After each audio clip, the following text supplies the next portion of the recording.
क्या सिर्फ 5 गेहूं के दाने किसी की किस्मत और समझदारी का फैसला कर सकते हैं? आखिर क्यों सेठ ने अपने 4 बेटों को यह चुनौती दी और नतीजा हैरान करने वाला था? जानिए कौन निकला सबसे समझदार और किसने गवाई अपनी जिम्मेदारी इस प्रेरक कहानी में। बहुत समय पहले की बात है। एक छोटे से गांव में सेठ हरिराम नाम का एक प्रसिद्ध व्यापारी रहता था।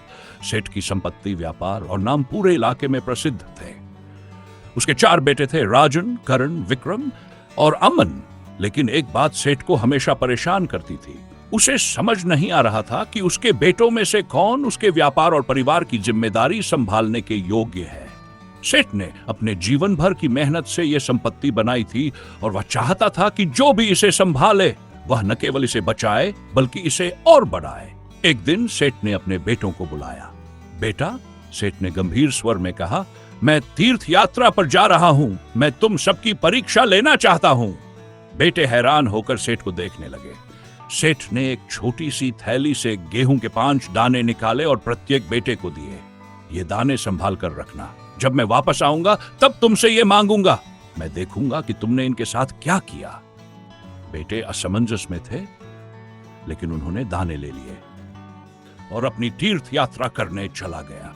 राजन, जो सबसे बड़ा था, शुरू से ही थोड़ा लापरवाह था। उसने दाने देखकर सोचा, पिताजी भी अजीब है। 5 दानों का क्या करना? ये तो किसी काम के नहीं। कुछ दिन तक उसने दानों को संभाल कर रखा, लेकिन एक दिन उसने उन्हें खिड़की से बाहर फेंक दिया। पिताजी पूछेंगे तो कह दूंगा कि दाने खो गए, उसने मन ही मन सोचा। दूसरा बेटा करण आलसी और लापरवाह था। उसने दानों को एक पोटली में बांधकर अलमारी के एक कोने में रख दिया। जब पिताजी लौटेंगे तब पोटली दिखा दूंगा, उसने सोचा। उसके लिए यह सिर्फ एक औपचारिकता थी। तीसरा बेटा विक्रम थोड़ा सावधान और अनुशासन प्रिय था। उसने दानों को एक डिब्बे में रखा और हर दिन उन्हें गिनता। पिताजी ने जो दिया है उसे संभालना मेरा कर्तव्य है, वह सोचता। लेकिन वह यह नहीं समझ पाया कि दानों का उपयोग कैसे करना है। सबसे छोटा बेटा अमन सबसे चतुर और समझदार था। उसने सोचा, पिताजी ने ये दाने हमें सिर्फ संभालने के लिए नहीं दिए, उन्होंने हमें यह देखने के लिए दिए कि हम इनका क्या कर सकते हैं। अमन ने दानों को खेत में बो दिया। कुछ दिनों बाद दानों से छोटे छोटे पौधे निकलने लगे। उसने उन पौधों की देखभाल की। जब फसल तैयार हुई तो उसने उस गेहूं को फिर से बोया। धीरे धीरे उसकी मेहनत से गेहूं की उपज बढ़ने लगी। कुछ महीनों में उसने 500 बोरे गेहूं इकट्ठा कर लिए। तीर्थ यात्रा से लौटने के बाद सेठ ने अपने बेटों को बुलाया। अब समय आ गया है कि मैं देखूं तुमने मेरे दिए हुए दानों का क्या किया, सेठ ने कहा। सेठ ने सबसे बड़े बेटे राजन से पूछा, 5 दाने कहां हैं?